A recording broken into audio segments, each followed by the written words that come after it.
الحمد لله الذي هدانا إلى سبيل الهداية والعرفان وجعلنا من أهل الإسلام والإيقان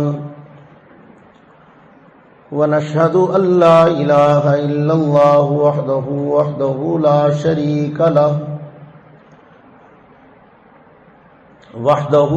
شريك له شهادة بالقلب واللسان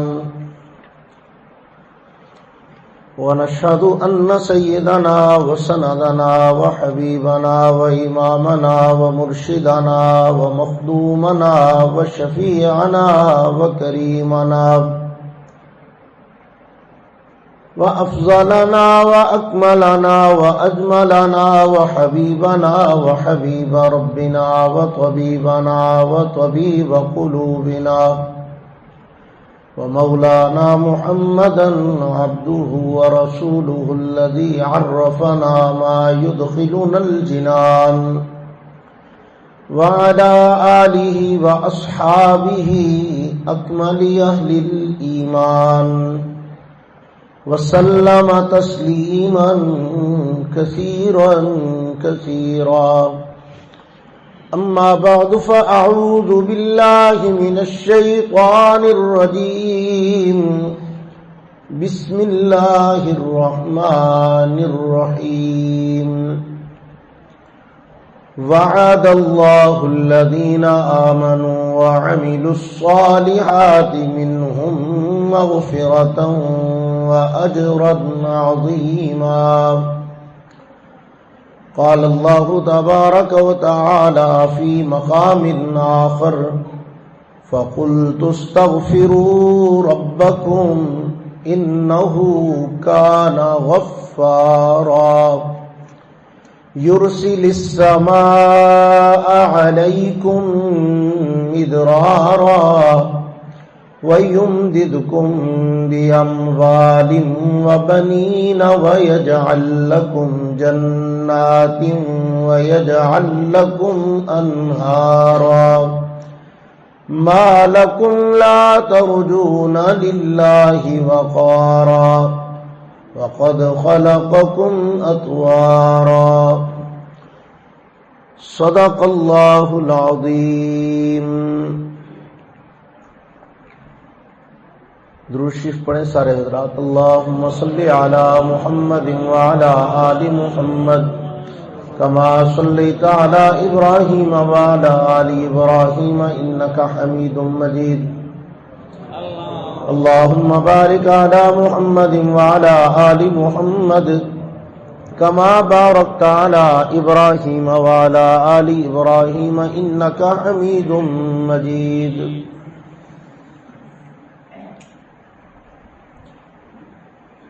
انتہائی قابل صد تکریم و احترام بزرگان محترم، عزیزان گرامی قدر، دوستو، نوجوان ساتھی اور بھائیو، ماہ رمضان المبارک کا دوسرا عشرہ اپنے اختتامی مراحل میں پہنچ چکا ہے. بہت مختصر سا وقت اس کا باقی رہ گیا ہے. آج شام کا سورج غروب ہونے کے ساتھ ہی ماہ پاک کا دوسرا عشرہ اپنے اختتام کو پہنچ جائے گا. ہم نے ان 20 دنوں میں کتنا کما لیا ہے، کتنا کس مہینے کی قدر و منزلت کا لحاظ کیا، کتنا اپنے اللہ کو منایا، اپنے نامہ اعمال میں کتنی نیکیاں جمع کی، ہم اپنے اپنے گریبان میں جھانک کے بڑی اچھی طرح محسوس کر سکتے ہیں.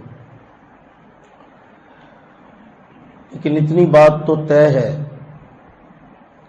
کہ رحمت دو عالم صلی اللہ علیہ وسلم کے فرمان سے بڑا واضح اشارہ ملتا ہے کہ جس کی زندگی میں رمضان کا مہینہ آ کے گزر جائے اور اس بندے کی مغفرت نہ ہو پائے تو اس بندے کا نام خوش نصیبوں میں شامل نہیں رہتا.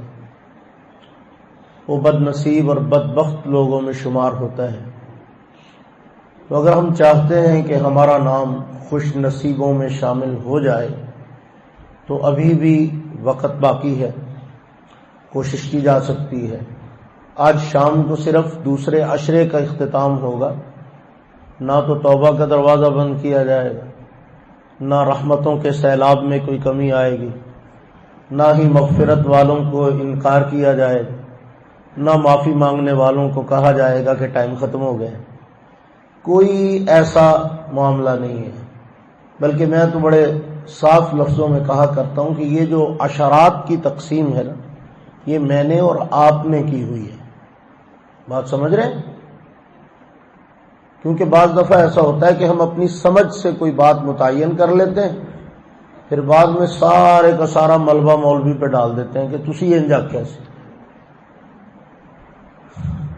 ٹھیک ہے، علماء کرام بھی اس کو بیان کرتے رہتے ہیں اپنے انداز سے، لیکن یہ تقسیم ہماری اختراعی ہے کہ پہلا عشرہ رحمت والا ہے، دوسرا عشرہ جو ہے وہ مغفرت والا ہے، تیسرا عشرہ جہنم سے آزادی والا ہے۔ حضور علیہ السلام نے اس انداز سے تقسیم نہیں فرمایا۔ حضور نے کیا کہا؟ اولہ رحمت واوسطہ مغفرۃ وآخرہ عتق من النیران، کہ پہلا حصہ رحمت والا، درمیان والا مغفرت والا، آخرت والا جہنم سے آزادی والا۔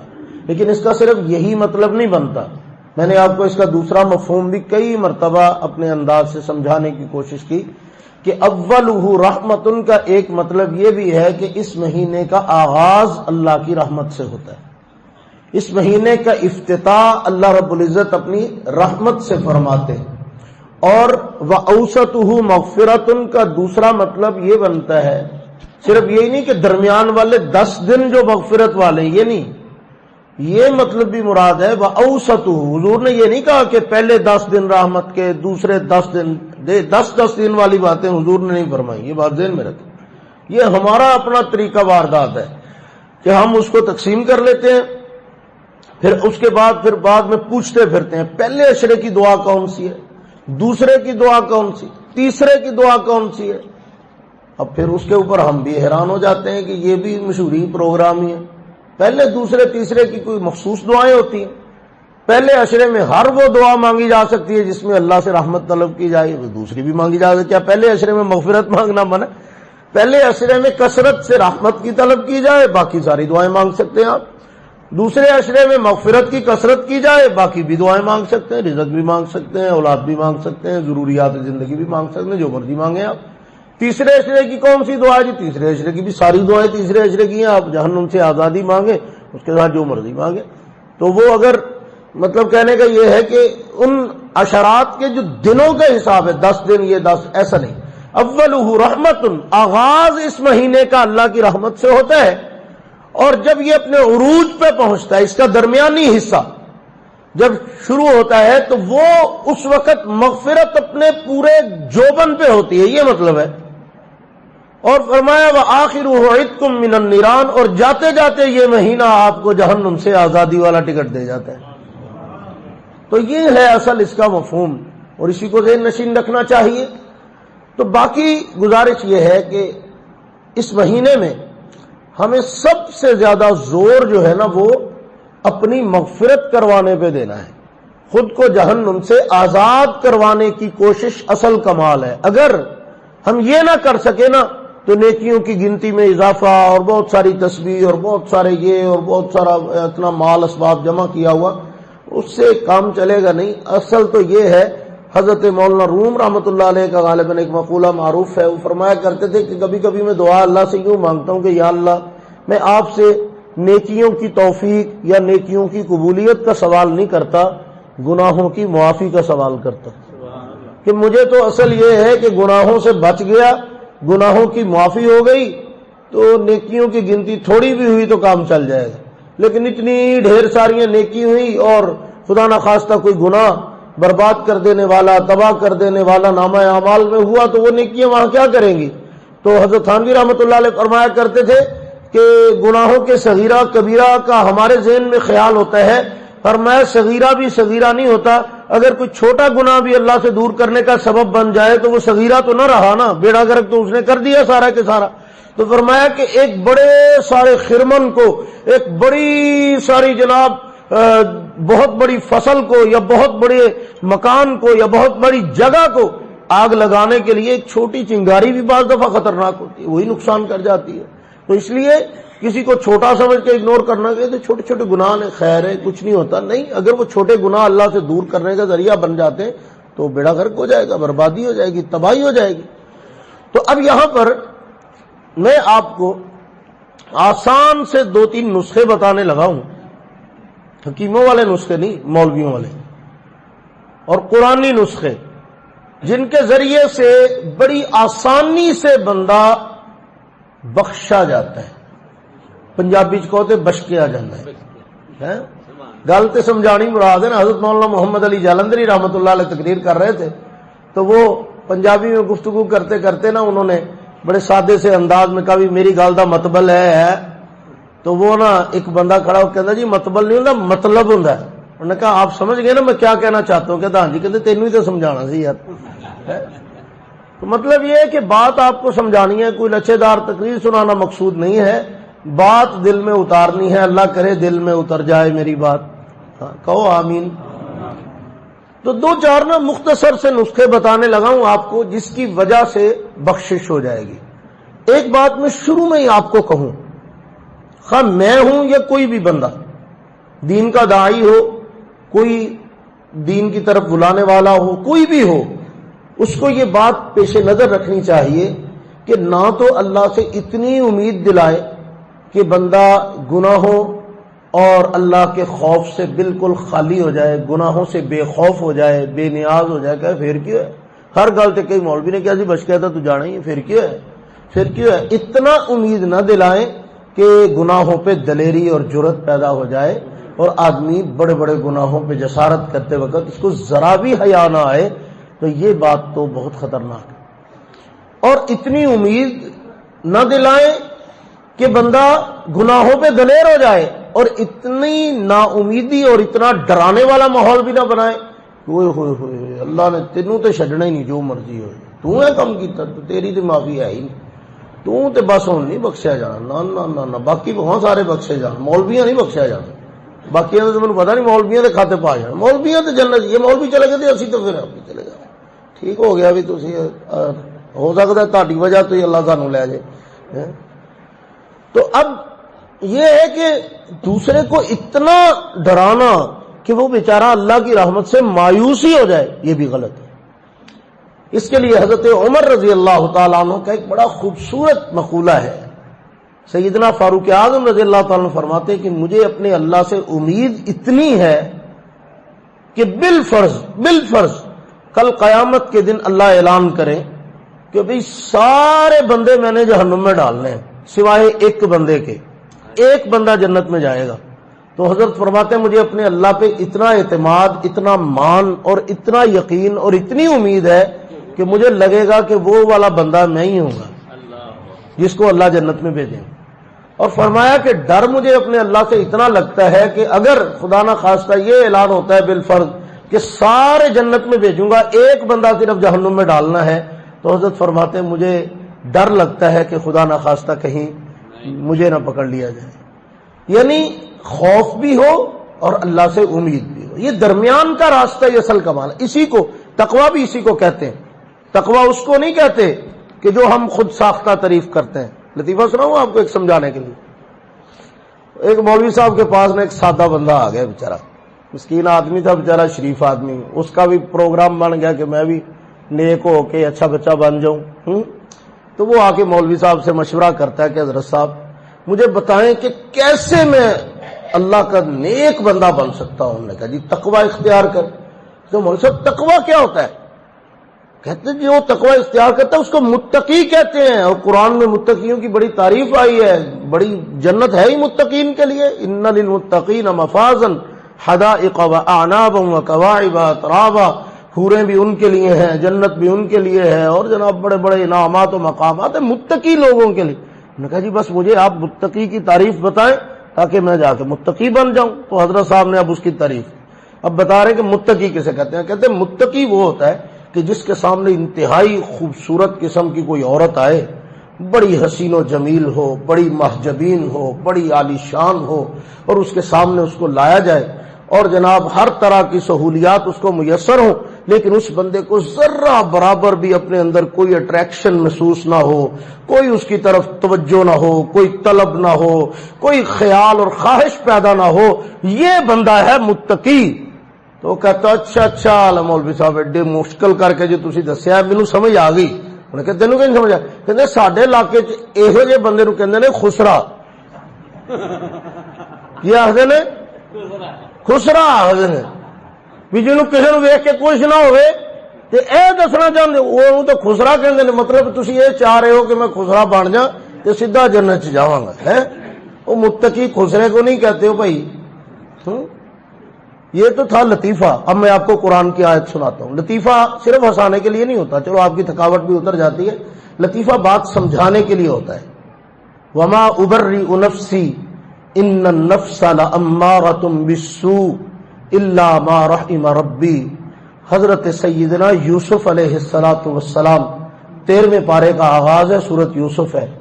اتنا بڑا اللہ کا شان والا پیغمبر اور نبی، اتنی عظمتوں والے اللہ کے حبیب اور اللہ کے لاڈلے حضرت سیدنا یوسف علیہ السلام فرماتے ہیں وما ابرئ نفسی ان النفس لامارہ، میں بھی اس نفس سے بری نہیں ہوں کہ جو برائی پہ ابھارتا ہے، جو باقاعدہ طلب پیدا کرتا ہے، خواہش پیدا کرتا ہے، برائی کی طرف متوجہ کرتا ہے، گناہ کرنے پہ آمادہ کرتا ہے. وما ابرئ نفسی ان النفس لامارۃ بالسوء، میرے اندر بھی ایک ایسا نفس ہے جو برائی کی طرف لے جانے کی کوشش کرتا ہے. پھر بچ کیوں جاتا ہوں؟ زلیخا جیسی کہ چنگل سے بھی اگر میں بچ گیا تو کیسے بچ گیا؟ الا ما رحم ربی. یہ نہ نبوت کا کمال ہے، نہ تقوی کا کمال ہے، نہ میری عبادتوں کا کمال ہے، یہ میرے اللہ کی رحمت کا کمال ہے. تو بندہ اللہ کی نظر رحمت سے بچتا ہے. تو تقوی کا اصل مفہوم یہی ہے کہ امید بھی کمال درجے کی ہونی چاہیے اور خوف بھی کمال درجے کا ہونا چاہیے. اس درمیانی راستے میں جو بندہ ہوگا وہ متقی کہلائے گا، وہ پرہیزگار کہلائے گا. اللہ سے ڈرتے رہنا. اور ڈرتے کس طرح کا رہنا؟ پھر گل وہ جہاز دی آ گئی. امام کعبہ سے زیادہ فالوور ہے حضرت صاحب کے، تے کہندا 2 باری بیگم کو کٹ کھادی ہے بس. ہے کنی باری؟ کہندا اللہ کے فضل و کرم سے آج تک کبھی میں نے اپنی بیگم پہ ہاتھ نہیں اٹھایا، 2 باری کٹ کھادی ضرور ہے. اور یہ نہ سمجھے کہ میرا بیگم صاحبہ پہ روب نہیں ہے. محترم فرماتے ہیں کہ میرا اپنے بچوں پہ اور بیوی پہ اتنا روب ہے، اتنا روب ہے. اگر آپ کو یقین نہیں آتا تو آپ میرے سٹوڈنٹس سے پوچھ لیں. لے سبحان اللہ.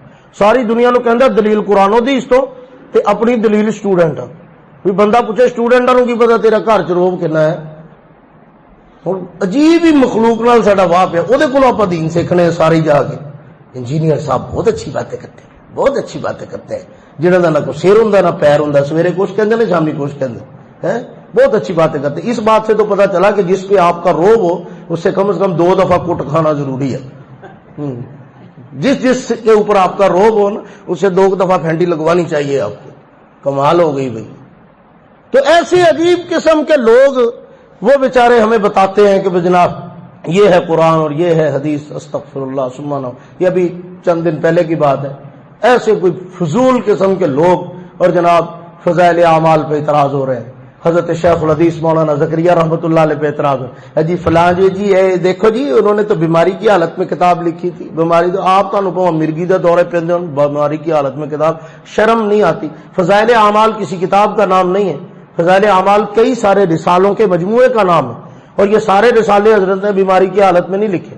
حضرت نے ایک رسالہ بیماری کی حالت میں لکھا ہے جس کو حکایات صحابہ کہتے ہیں. باقی سارے رسائل، فضائل نماز ہے، فضائل صدقات ہے، فضائل حج ہے، فضائل درود شریف ہے، اور یہ سارے رسائل جو ہیں حضرت نے یہ مختلف مواقع پہ لکھے ہیں، صحت کی حالت میں لکھے ہیں، ان کو بعد میں جمع کیا گیا ہے. اور بیماری بھی کیا تھی؟ آپ بیتی میں حضرت شیخ الحدیث مولانا زکریا رحمۃ اللہ نے لکھا ہے کہ میری نکسیر بار بار پھوٹنے لگ گئی اور ڈاکٹروں نے مجھے منع کر دیا کہ آپ دماغی کام نہ کریں، کیونکہ دماغی کام کریں گے ذہن پہ بوجھ پڑے گا تو نکسیر دوبارہ چلے گی. بار بار دماغ پہ جب برڈن پڑتا ہے یا سوچ سے دماغی کام زیادہ کریں گے تو نکسیر دوبارہ پھوٹنے کا خدشہ. اس کا نعوذ باللہ یہ مطلب نہیں کہ بندہ کو پاگل ہو گیا. دماغی امراض، عجیب جاہلوں والی باتیں کرتے ہیں. اور اللہ کے بندو تم نے تو پتہ نہیں کہاں مرنا ہے جا کے، نہ تمہیں پتہ ہے نہ تمہارے اگلے پچھلوں کو پتہ ہے. وہ بندہ جس کی آخری زندگی جناب رسول اللہ کے قدموں میں گزری ہے، روضہ رسول کے قریب، اور حیا اتنا تھا اللہ کے حبیب کا. میں نے خود اپنے کانوں سے سنا، ان کے شاگردوں سے مدینہ منورہ میں گیا تو مجھے ان کے شاگرد وہاں ملے، انہوں نے مجھے بتایا، حضرت مولانا عبد الوحید صاحب دامت برکاتہم ابھی بھی حیات ہیں، تو مجھے فرمانے لگے مولانا ایک عجیب بات آپ کو بتاؤں. میں نے کہا کیا؟ کہتے ہمیں بڑا چاہ ہوتا ہے نا، بڑا شوق ہوتا ہے مواجہ شریف پہ جائیں، درود و سلام پڑھیں، پھر جائیں پھر جائیں پھر جائیں، جتنی بار موقع ملے جائیں. فرمایا حضرت شیخ یہیں رہتے تھے، آخر عمر میں مدینہ منورہ منتقل ہو گئے تھے مستقلاً. پھر فرمایا کہ میں نے اپنی آنکھوں سے دیکھا ہے کہ حضرت کبھی کبھار ہفتے بعد 10 دن بعد ایک آدھ مرتبہ مواجہ شریف پہ جاتے، نگاہیں جھکائی ہوتی، آنکھوں سے آنسو جاری ہوتے، جسم کپ کپا رہا ہوتا، اور اس طرح سے سامنے سے گزارا جاتا ان کو، اور ڈرتے ڈرتے گزرتے. لیکن روزانہ عصر کے بعد اقدام عالیہ کی طرف، جدھر رسول اللہ کے قدمین المبارک ہیں، قدمین شریفین ہیں، ادھر حضور حضرت شیخ الحدیث مولانا زکریا رحمۃ اللہ علیہ کو لایا جاتا اور دیر تک جھکا کے نظریں درود و سلام پڑھتے رہتے. تو ہم نے ایک بار پوچھ لیا کہ حضرت آپ مواجہ شریف پہ بہت کم جاتے سامنے. فرمایا آقا کے سامنے آنا، سامنا کرنے سے حیا آتی ہے. قدموں میں روز جا کے گھنٹوں بیٹھتے تھے، لیکن آقا کا سامنا کرنے سے حیا آتی ہے. اتنے ادب والے لوگ کہ زندگی حضور کے قدموں میں گزری، اور قبر جنت البقیع میں، عام جگہ پہ نہیں جہاں پہ میتوں کو دوبارہ تبدیل، یعنی بعد میں وہ میتوں کو قبروں کو ختم کیا جاتا ہے اور دوبارہ وہاں نئی میتیں دفن کر دی جاتی، وہ والا حصہ الگ ہے. حضرت شیخ الحدیث مولانا زکریا رحمۃ اللہ علیہ کی قبر حضرت امام مالک رحمۃ اللہ علیہ کے قدموں میں بنی، صحابہ کے قریب. وہ بندہ سویا ہوا ہے رسول اللہ کے پڑوس میں، اور یہاں جس کو استنجے کا طریقہ نہیں آتا وہ ایک مائک خرید لیتا ہے اور بک بک کرنے کے لیے شروع ہو جاتا ہے، جی مولانا زکریا اور یہ اور وہ. شرم کو بھی ہاتھ مارو تھوڑا سا. ساری زندگی اللہ کے پیغمبر کے فرامین پہ بحث کرنے والے، ساری زندگی حضور کے دین کی خدمت کرنے والے. حضرت شیخ خود اپنا واقعہ بیان فرماتے، فرمایا سویا ہوا تھا تو مجھے خواب میں جناب رسول اللہ صلی اللہ علیہ وسلم کی زیارت ہوئی. سہارنپور میں اس وقت رہتے تھے. فرمایا کہ مجھے حضور علیہ السلام نے فرمایا کہ او محمد زکریا اٹھو، اور وہ شیخ الحدیث مولانا خلیل احمد سہارنپوری کو جا کے کہو کہ ابو داؤد شریف کی جو شرح لکھ رہے ہو نا، بذل المجہود فی شرح ابی داؤد، اس کے اندر ایک مقام پہ ایک بات لکھی ہے، وہ اس طرح سے نہیں اس طرح سے ہے، اس کو جا کے بتا دینا. تو حضرت شیخ فرماتے میں رات کو، یہ سچا واقعہ سنا رہا ہوں، فرمایا کہ رات کو میں لالٹین میں وہ لائٹ جلائی اور وہ پکڑی، اور اسی وقت وضو کر کے گھر سے نکلا کہ ابھی جا کے مولانا سہارنپوری کو بتاتا ہوں کہ اللہ کے نبی نے یوں کہا ہے. اور آپ دیکھیں کھول کے وہاں پہ آپ نے کیا لکھا ہے، حضور تو یوں فرما رہے ہیں. کہتے میں جب نکلا تو میں نے ابھی کچھ راستے طے کیا تھا، میں نے دیکھا سامنے سے ایک بندہ لالٹین پکڑے ہوئے آ رہا ہے. کہتے قریب میں ہو کر میں نے دیکھا، جب وہ قریب آئے تو میں نے دیکھا مولانا خلیل احمد سہارنپوری. کہتے میں نے کہا حضرت آپ کدھر؟ فرمایا مجھے بھی اللہ کے نبی کی زیارت ہوئی، اور اشارہ ہوا تھا کہ محمد زکریا سے پوچھو، وہ بتائے گا کہ کس جگہ پہ تو بذل المجہود میں تصحیح کرنی ہے، آپس میں بیٹھ کے معاملے کو ٹھیک کرو. جن کے حدیث کے کام کی نگرانی اللہ کے پیغمبر کر رہے ہوں، جن کے لیے اللہ کے نبی کی روحانی فیضان اور قوتیں شامل ہوں، وہ لوگ جو جنت البقیع میں آرام فرما ہوں، جو قبولیت والی زندگی گزار کے لبوں پہ کلمہ طیبہ سجا کر حسین اختتام زندگی کے ساتھ اس دنیا سے گئے ہوں، ان کے بارے میں کوئی آج کے دور کا لال بھجکڑ بکواس کرے تو پھر کہنے کو جی تو کرتا ہے کہ کرنے لگی زمین ستاروں پہ تبصرہ، ہونے لگا خزاں کا بہاروں پہ تبصرہ. اور کہاں تم اوقات تو دیکھو، کیا پدی اور کیا پدی کا شوربہ. اللہ کے بندو اپنے ایمان کی فکر کرو، اپنے ایمان کو سوچو. میں عرض کر رہا تھا رحمت دو عالم، فخر دو عالم، فخر کائنات صلی اللہ علیہ وسلم نے ہمیں تقوی کا مفہوم یہی سکھایا ہے کہ اپنے آپ کو امید اور خوف کے درمیان میں رکھو. اتنا نہ ڈراؤ کسی کو کہ وہ مایوس ہو جائے، اس کو بات بات پہ ڈراتے رہو، ایسے ہو جائے گا ایسے ہو جائے گا. اللہ کی خشیت، یہی بات ہو رہی تھی نا کہ ڈرنا ہے، لیکن وہ جس طرح کے حضرت صاحب بیگم سے ڈرتے ہیں نا، اس طرح کا نہیں ڈرنا. ڈرنا کس طرح ہے؟ ڈرنا ایسے ہے کہ اللہ ناراض نہ ہو جائے، اس بات کا ڈر ہو کہ ہمارا رب ہم سے کہیں ناراض نہ ہو جائے، اللہ کہیں ہم سے رخ رحمت نہ پھیر لے، اللہ ہمیں راندہ درگاہ نہ کر دے، اللہ ہمارے اوپر کہیں توبہ کا دروازہ بند نہ کر دے، کہیں ہمیں شقی القلب لوگوں میں شمار نہ کر دیا جائے، یہ خوف ہونا چاہیے، ورنہ یہ نہیں کہ پکڑ لیں گے، مار دیں گے، یوں کر دیں گے، تو کر دیں گے۔ اللہ کے بندو، اتنی رحمت والا رب ہے اور آپ اس سے یہ امیدیں لگا کے بیٹھے ہوئے، کیا عجیب بات ہے۔ اللہ اکبر کبیرہ، اللہ کی شان رحمت تو بڑی عالی ہے، بڑی عظیم ہے، بہت زیادہ ہے۔ میں آج ہی جب مطالعہ کر رہا تھا کہ مغفرت کا کون سا طریقہ آپ کو بتاؤں تو میں بڑا حیران ہوا کہ کیا بتاؤں اور کیا چھوڑوں۔ سینکڑوں نسخے اللہ کے نبی کی صحیح حدیثوں میں موجود ہیں جن پہ مغفرت ہوتی ہے، اور مغفرت میں تو وہ سارا پڑھ کے ایسے سوچ رہا تھا کہ کون سا وہ اچھا کام ہے جس میں مغفرت نہیں ہوتی، کون سا وہ اچھا عمل ہے جس کے ساتھ مغفرت نہیں ہوتی۔ وضو کرو تو مغفرت ہوتی ہے، حدیث پاک میں گناہ جھڑتے معافی ملتی ہے، گناہ معاف ہوتے، مغفرت ہوتی ہے۔ 2 رکعت اشراق کے پڑھ لو تو مغفرت ہوتی ہے، اللہ کے حبیب صلی اللہ علیہ وسلم نے فرمایا۔ بندہ مسجد کی طرف آیا، ہر قدم پہ نیکی بھی ملتی ہے اور مغفرت بھی ہوتی ہے، گناہ بھی ختم ہوتا ہے۔ درود پاک پڑھو، مغفرت ہوتی ہے۔ کسی غریب کا بھلا کرو، مغفرت ہوتی ہے۔ کسی کے کام آؤ، مغفرت ہوتی ہے۔ ہنس کے بول لو، صدقہ کہلایا گیا ہے۔ اللہ کے نبی چھوٹی چھوٹی باتوں پہ مغفرت کا پروانہ دے رہے ہیں۔ اللہ کے خوف سے صرف آنکھ میں آنسو آیا، باہر نہیں نکلا، مغفرت ہوتی ہے۔ حدیث پاک میں بندہ کپ کپاتا ہے، ڈرتا ہے، اللہ اپنے فرشتوں سے کہتا ہے اس کو معاف کر، میرے خوف سے کہاں پر ہے، اس کے جسم پہ ایک لرزہ سا طاری ہوا، جھرجھری سی آ گئی، میرا خیال آنے پہ مجھ سے ڈر گیا تو بس اس کو، ہمارے ہاں ڈر گیا تو مر گیا، وہاں ڈر گیا تو بچ گیا۔ کیا پیمانہ ہے اس ذات کا۔ یہاں جج کے سامنے اقرار کرو تو مارا جاتا ہے، کہتا ہے اب تو اقراری مجرم ہے، اقبال جرم کر لیا، سزائے موت دے دو۔ یہاں میرے رب کے سامنے اقبال جرم کرو، فرمایا اب تو مان گیا ہے ماں، اب تو یہ زبان سے کہہ رہا ہے، پیچھے کہہ رہا ہے، اب تو کہہ رہا ہے کہ غلطی ہو گئی ہے، اب کہہ رہا ہے کہ چلو جانے دو، فعفوان ہو، اب تو کہہ رہا ہے کہ مجھے معاف کر دو، اب اس کو معاف کر دو نا۔ ایسی شان والا میرا رب، ایسا کریم میرا اللہ، چھوٹی چھوٹی باتوں پہ 50 کے نفل پڑھ لو، مغفرت ہو جائے گی، اوابین پڑھو، مغفرت ہو جائے گی، عصر کی پہلی سنتوں کا اہتمام کرو، مغفرت ہو جائے گی۔ اللہ اکبر کبیرہ، اللہ اکبر۔ خطبے کو ادب سے سنو، حدیث پاک میں آتا ہے اس پہ مغفرت۔ اذان کو بلند آواز سے دو کہ میرے اللہ کا نام ہے، میں بلند آواز سے دوں، اس پہ مغفرت ہو جائے گی۔ اذان کے بعد کی دعا پڑھو، اس پہ مغفرت ہو جائے گی۔ یہ میں پاس سے نہیں کہہ رہا، احادیث میں اللہ کے نبی صلی اللہ علیہ وسلم کے فرامین ہے، اللہ کے حبیب صلی اللہ علیہ وسلم نے بتایا ہے کہ ان باتوں پہ اللہ معاف فرما دیتا۔ تو اتنے درجنوں نہیں، سینکڑوں اعمال ایسے ہیں حدیث کی کتابوں میں جن سے مغفرت ہو جاتی ہے، بندے کو معاف کر دیا جاتا ہے، اللہ مہربان ہو جاتے، اللہ مغفرت فرما دیتے، اس کے گناہ معاف کر دیتے۔ ہاں کبیرہ گناہ ہے جس پہ آدمی اصرار کرتا ہے، بار بار کرتا ہے، بڑے گناہ توبہ کے بغیر معاف نہیں ہوتے، تو اس کی توبہ کی توفیق مانگنی چاہیے اپنے اللہ سے۔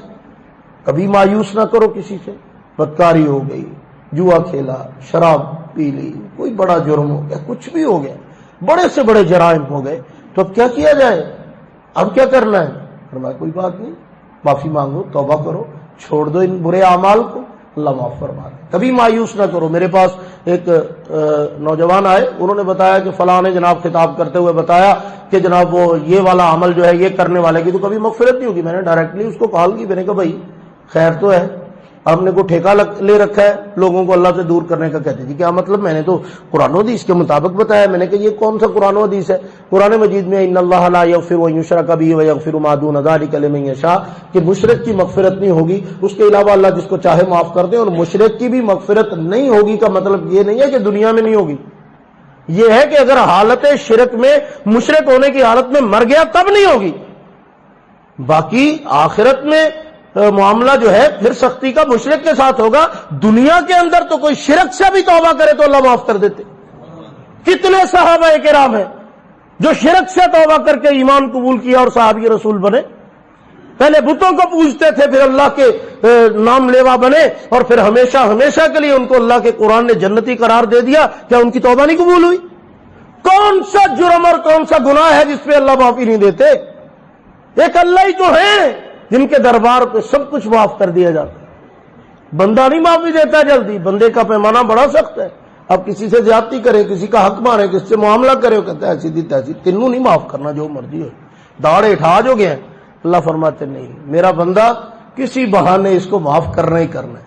کبھی رمضان کے بہانے، کبھی قرآن کے بہانے، کبھی ذکر کے بہانے، کبھی نماز کے بہانے، کبھی روزے کے بہانے. من قام رمضان ایمانا واحتسابا غفر لہ، جو تراویح پڑھے گا اللہ اس کو معاف کر دیں گے. من صام رمضان ایمانا واحتسابا غفر لہ، جو روزہ رکھے گا اللہ اس کو معاف کر دیں گے. کمال ہے، چھوٹی چھوٹی جو بھی عمل کیا معاف کر دیں گے. حج بیت اللہ کے بارے میں، حج کر کے آیا بندہ، حضور علیہ السلام نے فرمایا کہ مقبول حج کر کے، مبرور حج کر کے، اچھی حفاظت کے ساتھ اعمال اور مناسک کو صحیح طرح سے ادا کر کے جو بندہ حج کر کے آتا ہے، فرمایا ایسے ہو جاتا ہے جیسے آج ماں کے پیٹ سے پیدا ہوا ہے. اس کے اللہ سارے گناہ معاف فرما دیتے ہیں. تو اس طرح گناہوں کو معاف کیا جاتا ہے. تو اب ہم چاہتے ہیں ہمارے گناہ معاف ہو جائیں، اور ہو بھی سارے ہی جائیں، کو واری چیز سارے گناہ معاف ہو جائیں. چاہتے ہو کہ نہیں چاہتے؟ چاہتے ہو تاکہ پرانا صاحب ختم ہو گئے پھر نواں شروع کریے، اس لیے چاہتے نہیں، اس لیے کہ گناہ معاف ہو تاکہ آئندہ سے ہم اچھے بن کے زندگی گزاریں، ویسے بن کے جیسے اللہ چاہتے ہیں، جیسے اللہ کو پسند آ جائے. تو اب یہ فیصلہ آپ نے کرنا ہے، یہ میں نہیں آپ کو زبردستی کرنا، یہ آپ نے بدلنے کا فیصلہ آپ نے کرنا ہے. طے کرنا ہے کہ بھئی ہم نے اس زندگی کو چھوڑنا ہے، گناہوں والی زندگی کو چھوڑنا ہے. اس کے لیے میں نے آپ کو ایک نسخہ بتایا تھا کہ ایک آدھ دن چلو گناہوں کے بغیر گزار کے دیکھو، آپ کو پتا چلے گا کہ گناہوں کے بغیر والی زندگی کا سواد کیا ہے، اس کا مزہ کیا ہے، اس کا ٹیسٹ کیسا ہوتا ہے. تو آپ وہ ٹرائی کر کے دیکھو، آپ کو پتا چلے گا، اس کی برکتیں پتا چلیں گی، اس کا مزہ تمہیں آئے گا، اس کی راحت و لذت نصیب ہوگی. ہمارے ایک مولوی صاحب انہوں نے ایک کتاب لکھی ہے 7 دن روشنی کے جزیرے پہ. تو 7 دن اگر کوئی بندہ اس طرح گزارتا ہے کہ جس طرح گناہوں سے ذرا بچنے کی کوشش کرے اور نیکی کے ماحول میں گزارے، تو وہ ایسے ہے جیسے اس نے جنت کے ٹکڑے پہ 7 دن گزارے. یہ اعتکاف والے اعتکاف بیٹھیں گے نا، تو کاش اللہ ان کو توفیق نصیب فرمائے، یہ اعتکاف کو اس طریقے سے بیٹھیں جیسے اللہ کے نبی نے سکھایا. بندہ اللہ کے در پہ پڑا ہے تو بس اللہ ہی کا ہو کے رہ جائے، پھر اللہ کی طرف متوجہ ہو، اللہ کو راضی کرے، اللہ کے ساتھ مناجات کرے، اللہ سے باتیں کرے، اللہ سے دعائیں کرے. کیا ہوگا؟ اللہ خوش ہو جائیں گے. کیوں؟ وہ بندہ جاتے ہوئے کہے گا کہ یا اللہ 10 دن ہو گئے تیرے در پہ بھلا تیرے در تو بھی خالی جانا ہے کوئی؟ اللہ کے دروازے سے بھلا کوئی خالی جاتا ہے؟ اور میں کتنی دفعہ آپ کو یہ بات عرض کر چکا ہوں کہ اللہ اتنی بڑی شان والے ہیں، ان کے در سے خالی جانا اللہ کی عظمت کے مطابق نہیں، اللہ کے شان نہیں ہے کہ میرے دروازے سے کوئی خالی چلا گیا، لوکاں نوں جا کے دسے گا کہ میں اتوں خالی ہوں آیا. ایسا کیسے ہو سکتا ہے؟ یہ تو اللہ کی شان کے خلاف ہے. تو بندہ رب کے در سے خالی آ جائے تو اللہ بندے کو خالی نہیں لوٹاتے. تو بندہ اللہ سے دور ہوتا ہے، بھاگتا ہے گناہوں کی وجہ سے. اللہ تو بندے کو قریب کرنا چاہتے. اور یہاں پہ ایک آپ کو بڑی مزے کی بات، حکیم اختر صاحب رحمہ اللہ ہمارے بزرگ گزرے ہیں، اللہ ان کے درجات کو بلند فرمائے، ایک بڑی خوبصورت بات فرماتے ہیں مغفرت کا لفظ رب کے ساتھ ایک خاص تعلق ہے. اسی لیے اللہ نے کہا استغفروا ربکم، یعنی کہا استغفروا، مغفرت طلب کرو، گناہوں کی معافی مانگو، استغفار کرتے رہو. فرمایا نہیں، استغفار کے ساتھ لفظ رب ضرور لگاؤ، استغفر اللہ ربی ایسے کہنا ہے، کیونکہ اللہ نے کہا استغفروا ربکم، اپنے رب سے مغفرت مانگو. اس کی مثال دی، انہوں نے کہا ایک بندہ ہے، غلطی ہو جاتی ہے، باپ سے معافی مانگتا ہے اور کہتا ہے السلام علیکم معاف کر دیا جی. کی کہندا ہے؟ معاف کر دیا جی. ہوں آہو جو بھی ہو گیا بس غلطی ہوگی معاف کر دینا. اس میں کوئی ہے انٹریکشن، کوئی مزہ، کوئی تاثرات، کوئی ایموشنل سسٹم؟ کچھ نہیں. اور ایک بیٹا باپ کے سامنے آ کے کہتا ہے ابا جی غلطی ہوگی معاف کر. کون سا ابا جی ہے پھر جو معاف نہیں کرے گا؟ باپ ہے، شفقت پدری ہے، محبت ہے. جب بیٹا باپ کو ابا جی کہہ کے بات کرتا ہے نا اور پھر معافی مانگتا ہے تو معافی. ابا جی کہہ کے پیسے منگے مل جاندے نے، ابا جی کہہ کے کوئی گل منانی چاہے منا لیندا ہے، ابا جی. فرمایا جداں ابا جی کہہ کے ابے کو منا لیندے، ادا ربا جی کہہ کے رب کو منا. ربا کہہ کے بھی منا لیا کرو نا. ربا معاف کر دے. رب استغفروا ربکم، اپنے رب کو پکار کے معافی مانگا کرو، اپنے رب سے معافی مانگا کرو، مغفرت طلب. لو بھئی اب میں آپ کو 3 بڑے مختصر سے، تقریر ساری تمہید پہ مشتمل تھی، نسخے بڑے مختصر ہیں، وہ اتنے مشکل نہیں ہے کہ کپ نکالو، پینسل نکالو، نوٹ کر لو، لکھ لو، بھول جانے نے، یاد رکھیا جے وچ کی پانا تے کی کڈنا ہے، کوئی چکر نہیں ہے۔ کوئی ایک لت نہیں کھلونا، کوئی نواں لوٹا نہیں لینا، کوئی نویں تسبیح نہیں لینی، کوئی نواں سوٹ نہیں سوانا وہ لئی، کوئی جناب 4-6 بندے کٹھے کر کے نال نہیں لے جانے، کوئی سفارشی نہیں چاہیے، کچھ نہیں ہے۔ پہلی بات اچھی طرح سے ذہن نشین کر لو، 1000 مسئلوں کا حل ایک ہی ہے، اپنا عقیدہ درست کرنا اگر مغفرت چاہتے ہو تو، اپنا عقیدہ درست رکھنا اگر چاہتے ہو کہ بخشے جائیں، ورنہ یہ بات یاد رکھو، اگر توحید والا عقیدہ درست نہ ہوا تو پھر آپ جو مرضی کر لیں، جو مرضی کر لیں، جتنے مرضی اعمال کریں، جتنی مرضی خیرات کریں، جتنے مرضی صدقے کریں، جتنا مرضی حج کریں، جتنی مرضی زکاتیں دیں، جو مرضی آپ سونے کے بن جائیں، اگر توحید والا عقیدہ نہیں نا ٹھیک ہے تو یاد رکھیں پھر معافی والی کوئی گنجائش نہیں ہے، یہ بات ذہن میں رکھیں۔ عقیدہ توحید میں ملاوٹ نہیں ہونی چاہیے، عقیدہ توحید صاف، اللہ کو وحدہ لا شریک ماننا ہے، اکیلا ہے، تنہا ہے، یکتا ہے، اس کا کوئی شریک نہیں۔ اللہ ربی ولا اشرک بہ شیئا، اللہ آپ میرے رب ہیں اور میں آپ کے ساتھ کسی کو شریک نہیں سمجھتا، کسی بھی معاملے میں، کسی بھی چیز میں آپ کا کوئی شریک نہیں ہے، نہ صفات میں، نہ ذات میں، نہ کمالات میں، نہ عظمت میں، نہ شان میں، آپ یکتا ہیں، آپ تنہا ہیں، آپ بے مثل ہیں، آپ بے مثال ہیں۔ اپنے اللہ کے بارے میں یہ عقیدہ اپنے ذہن میں پختہ کر لو، اپنی زندگی میں اس کو اختیار کرو، شرک نہ کرو، توحید پہ قائم رہو۔ تو توحید کے عقیدے پہ قائم رہ کر جو بندہ اچھے اعمال کرتا ہے، اچھے اعمال کا مطلب ہوتا ہے اللہ کے نبی کی سنت کے مطابق اعمال، ٹھیک ہے؟ ان کو کیا ملے گا؟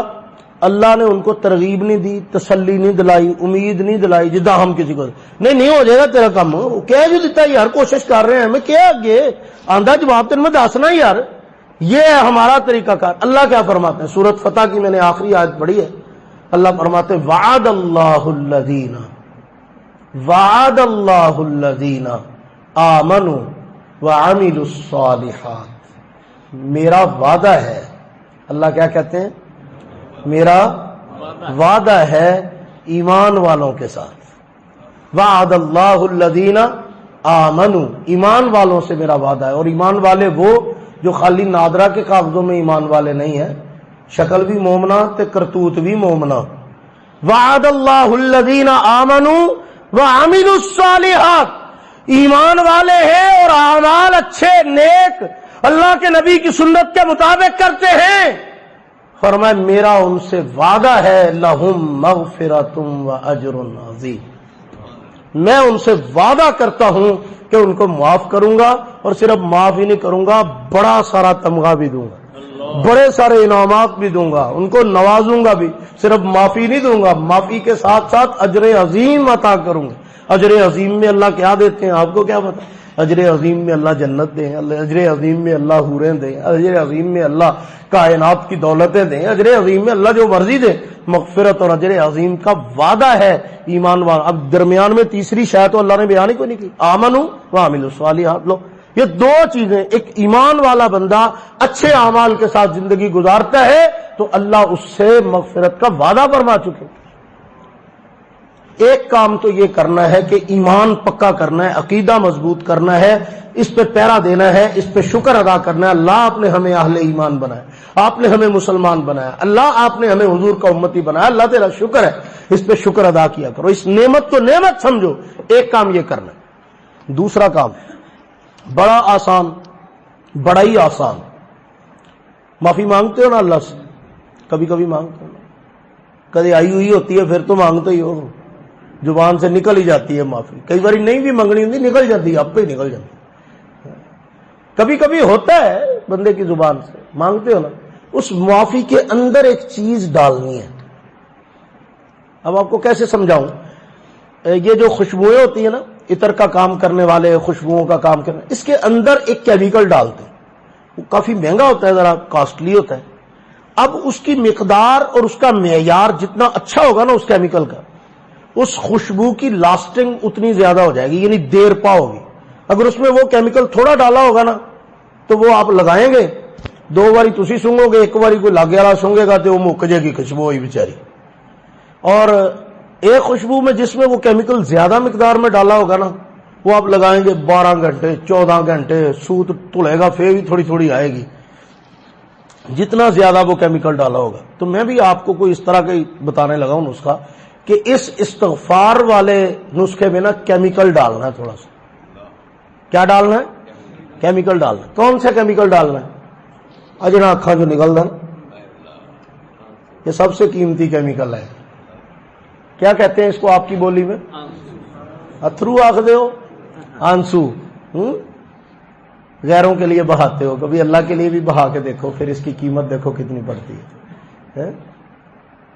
یہ جو آنسوؤں والا کیمیکل ہے نا، یہ کب ایکٹیو ہوتا ہے؟ یہ ایسے ہی نہیں نکلتا۔ ہمارے ایک مولوی صاحب ہیں، انہوں نے رومال نو نا 7 پودینہ لایا ہوں، رومال نو 7 پودینہ لایا ہوں، جو تقریر کر دینا انج کر کے رومال انج کر دینا 2 باری تے اکھاں چ آنسو آن نال، پھر عوام بھی روندی ہے، پھر آپ بھی روندے، ذاکر اہل سنت رواندے نے، پھر بڑا رواندے نے، پھر رون دے پیسے لیندے نے سارے خوب ماشاءاللہ، پھر رلا کے تقریر وائرل ہو جاتے ہیں۔ پھر واہ جی مولوی صاحب تو بڑا جناب رو رہے سی، تقریر رکت تاری، وہ رکت اور ہوتی ہے جو رومال نہ تاری کی جائے، وہ والے آنسو نہیں چاہیے۔ ان آنسوؤں کو لانے کے لیے بھی ایک چیز چاہیے، وہ کیا ہے؟ وہ کہاں سے ملے گی؟ دکان پہ نہیں جانا پڑے گا، تھوڑی شرمندگی، شرمندگی سمجھ، ندامت کو کہتے ہیں، اللہ کے سامنے شرم۔ حضرت مولانا سلمان منصور پوری دعوت برکاتہ میں ایک بزرگ ہیں ہمارے، انہوں نے ایک کتاب لکھی ہے، اس کتاب کا نام ہے اللہ سے شرم کیجیے، پڑھنی چاہیے، وہ بڑی شاندار کتاب ہے، اللہ سے شرم کیجیے۔ ہمیں ہر ایک سے حیا آ جاتی ہے، بڑوں سے شرم آئی جاتی ہے نا، کسی بڑے کا منہ مارتا ہے بندے، تو ہمیں اللہ کا منہ بھی مارنا چاہیے، اللہ سے بھی حیا آنی چاہیے نا۔ کسی اللہ والے نے تو ایک بڑی عجیب بات کہی ہے، اور بڑی عجیب، تڑپا دینے والی اور ڈرا دینے والی۔ میں اکثر ڈرانے والی باتیں ویسے کم کرتا ہوں کیونکہ مجھے آپ بڑا ڈر لگتا ہے، تو اس لیے میں کہتا ہوں تانوں بھی نہ ڈراواں تے آپ بھی نہ ڈرا۔ تو لیکن پھر بھی کچھ باتیں ایسی ہوتی ہیں جو دل کو بدل دینے کا ذریعہ بنتی ہیں۔ بڑی عجیب بات انہوں نے کی، انہوں نے کہا کچھ گناہ وہ ہوتے ہیں جو لوگ دیکھتے ہیں، ہمیں ان سے بڑا ہوتا ہے کہ لوکی کی کہیں گے، ہم وہ نہیں کرتے، جو لوگ دیکھ لیں گے وہ ہم نہیں کرتے، تنہائی میں ہم گناہ کرتے ہیں کیونکہ کوئی نہیں دیکھ رہا ہوتا۔ کہتے کبھی کبھی ڈر لگتا ہے کہ اللہ اس بات پہ ہی نہ پکڑ لیں کہ مخلوق سے تو تجھے بڑی حیا آتی تھی، کبھی خالق سے بھی حیا آئی ہے؟ مخلوق کی شرم سے تو سارے گناہ چھوڑ دیتا، خالق کی شرم سے کبھی چھوڑا؟ اللہ سے تجھے شرم آئی نہیں، تنہائی میں ایک اللہ ہوتا تھا، تو ہوتا تھا، اور تو کبھی اللہ سے شرمایا ہی نہیں، تجھے کبھی اللہ سے ڈر ہی نہیں لگا، تجھے کبھی اللہ سے حیا ہی نہیں آئی۔ تو عرض کرنے کا مطلب یہ ہے کہ اپنے اندر ندامت پیدا کرو۔ گناہ ایسے نہیں چھوٹیں گے، میری تقریر سے نہیں چھوٹیں گے، اس کو ٹائم لگے گا، کوشش کرنے سے، مجاہدہ کرنے سے، محنت کرنے سے۔ ہمارے بزرگ، ہمارے اکابر، ہمارے جتنے بھی اللہ والے لوگ، وہ اپنی زندگی کو گناہوں سے پاک رکھنے کے لیے ساری زندگی محنت کرتے رہے، تب جا کے کوئی بندہ گناہوں سے بچ پاتا ہے۔ کوئی اتنا آسان بھی نہیں ہے، شیطان اپنا پورا ٹیل لگاتا ہے مسلمان بندے کو گمراہ کرنے کے لیے، گناہوں میں مبتلا کرنے کے لیے۔ تو گناہوں سے بچنے کے لیے ہمیں بڑی محنت کرنی پڑتی ہے، لیکن اگر آپ ان گناہوں کے اوپر شرمندگی پیدا کر لینا کہ غلطی تو ہو گئی، عمل تو ہو گیا، لیکن دل سے ندامت اور شرمندگی ہو کہ نہیں یار غلط ہوا ہے، یہ نہیں ہونا چاہیے تھا، اللہ ناراض ہو جائے گا، حضور کا دل دکھا ہوگا میرے اس عمل سے۔ شرمندگی، اس شرمندگی سے آنسو آئیں گے آپ کی آنکھ میں، اس شرمندگی سے دل پسیج جائے گا۔ اللہ کو یہ شرمندگی بڑی پیاری لگتی۔ پھر اس کے بعد آپ نے یہ نہ بھی کہا نا کہ یا اللہ مجھے معاف کر دے، تو آپ کی یہ شرمندگی ہی معافی کا ذریعہ بن جائے کہ بندہ میرا جڑا ہے نا شرما گیا، شرمندہ ہو گیا، حیا آ گئی ہے اس کو۔ تو اللہ کے سامنے ندامت کے آنسو بہانے، مگرمچھ کے آنسو نہیں، ندامت کے آنسو، جن آنسوؤں کے اندر شرم ہو، جن آنسوؤں میں اپنی کمزوری کا اعتراف ہو، جن آنسوؤں میں اپنی غفلتوں کا احساس ہو، جن آنسوؤں کے اندر استغفار کے جذبات ہوں، جن آنسوؤں میں معافی اور توبہ کی طلب شامل ہو، وہ آنسو جب تمہاری آنکھوں سے بہیں گے میرے اللہ کی رحمت معاف کر دے گی۔ اور اس نے تو کہا ہے فَقُلْتُ اسْتَغْفِرُوا رَبَّكُمْ، اپنے رب سے تم آ کے معافی مانگو۔ کیا کرو؟ معافی مانگو۔ کیا کرو؟ بولو بولو اونچی آواز سے، استغفروا طلب مغفرت کو کہتے ہیں، معافی مانگو، اپنے رب سے معافی مانگو۔ میں تو یہ بھی نہیں کہتا کہ کن لفظوں میں مانگو، تمہیں مغفرت کی دعا آنی چاہیے، اچھی بات ہے اگر آ جائے تو آپ کو وہ والے الفاظ یاد ہو جو اللہ کے نبی کے لبوں سے نکلے ہیں، بڑی مزے کی بات، لیکن نہیں آتی دعا آپ پنجابی میں مانگو، آپ اردو میں معافی مانگیں، آپ انگلش میں مانگیں، آپ پشتو میں مانگ لیں، آپ فارسی میں مانگیں، آپ جو آپ کی بولی ہے اس میں مانگ لیں، نہیں تو اشارے نہ لیں انج کر دے۔ حدیث پاک میں آتا ہے کہ بندے کو آنسو نہیں آتے، روتا نہیں ہے، دل اتنا پتھر اور سخت ہو چکا ہے کہ اس کے آنکھ میں آنسو ہی نہیں آتا، فرمایا رونا کی شکل بنا لو، اللہ معاف کر دیں گے، اللہ معاف کر، رونا کی شکل ہی تو بنا لو۔ چلو بعض بچے رو کے مانگتے ہیں، بعض رونا والی شکل بنا کے مانگتے ہیں، اور کئی بچوں کو تو ہم نے دیکھا ہے وہ اتنا رو رہے ہوتے ہیں، اتنا رو رہے ہوتے ہیں کہ لگتا ہے انہوں نے 3 دن چوپ ہی نہیں کرنا، 10 روپیے کٹ کے دو تو اتنے ہی سٹاپ ہوئے، انج لگتا ہے جدھر کسی نے بٹن دیا طرح چڑے، فوراً چپ کر جاتے، بندہ کہتا ہے ہوں ادھر رون ڈے تھی، غور نہ دیکھو تو آنسو انسو بھی کوئی نہیں ہوں، لیکن رون دی ایکٹنگ چنگی کر لیتے ہیں۔ تو آپ تھوڑی سی ایکٹنگ ہی سیکھ لو یار اللہ کے سامنے، رونے جیسا منہ بنا لیا، ہاتھ جوڑ دیا کہ یا اللہ بندہ ہوں تیرا، تیرے در پہ نہیں آؤں گا تو کہاں، غلطی ہو گئی، اپنے آپ پہ ظلم کیا، زیادتی ہو گئی ہے، معاف کر دیجئے اللہ جی، معاف فرما دیں، مہربانی کیجئے، اگر آپ نے نام معاف کیا تو اور کوئی ہے ہی نہیں، معاف کر، ہم ذلیل ہو جائیں گے، خوار ہو جائیں گے، قیامت کے دن اللہ کے نبی کے سامنے رسوا ہو جائیں گے، یا اللہ ہمیں قرآن کو چھوڑنے کے جرم میں آپ اندھا کر کے اٹھائیں گے، ہم تو آپ کے حبیب کی زیارت بھی نہیں کر پائے، یا اللہ ایسا نہ کیجیے گا، مہربانی ہمارے حال پہ رحم فرمائیے، ہم کمزور بندے ہیں، ہمیں تو دنیا کی تھوڑی سی آگ سے گھبرا جاتے ہیں، جہنم کی آگ سے ہمیں ڈر لگتا ہے۔ تو یہ باتیں جب اپنے اللہ سے آپ کریں گے، یہ ندامت، یہ شرم اور یہ حیا اپنے رب کے سامنے پیش کریں گے، تو یہ والی معافی آپ کو جہنم سے آزاد کروا دے گی۔ ایک تو عقیدہ پکا رکھنا ہے، دوسرے نمبر پر معافی کے اندر یہ آنسو اور ندامت اور شرمندگی والا کیمیکل ڈال، یہ سپرٹ موجود ہوگی تو گناہ معاف ہوں گے، ورنہ توبہ توبہ والی قوالی سن لی تو توبہ کر لی گالی کوئی ہے، پھر ایسے معافی نہیں ہوتی۔ اور تیسری چیز وہی جو میں نے شروع میں عرض کی کہ تقوی اختیار کرو۔ تقوی یہ ہے کہ کسی نہ کسی حاشیے کے خیال میں تھوڑا اللہ کا ڈر تو ہونا چاہیے، تھوڑا اللہ کا خوف ہونا چاہیے، میرا اللہ مجھے دیکھ، اللہ یار ہمیں ہر بات پہ خیال آتا ہے، یہ میں سوٹ پایا بندے کی کہن گے، یہ میں کڑی پائی تے لوکی کی کہن گے، یہ میں انج کیتا تے لوکی کی کہن گے، یہ میں انج کیتا تے لوکی کی کہن گے، یہ میں عید تے ہے نہ کیتا تے پھر لوکی کی کہن گے، وہ لوکاں دی پھر وہ ایسی تیسی ہے تو اتنے لبنے بھی نہیں اللہ کی بارگاہ میں، فَإِذَا جَاءَتِ الصَّاخَّةُ يَوْمَ يَفِرُّ الْمَرْءُ مِنْ أَخِيهِ، سارے بھاگ جائیں گے، سکے رشتہ دار بھاگ جائیں گے، پہچانیں گے کوئی نہیں آپ کو، وہاں تو سب تتر بتر ہو جائیں گے۔ تو ایسے حالات میں آپ ان لوگوں کو راضی کر رہے ہیں، ان کو دیکھ رہے ہیں وہ کیا کہے گا، وہ کیا کہے گا، وہ کیا کہے گا، جن کے کہنے پہ کچھ بھی موقوف نہیں ہے۔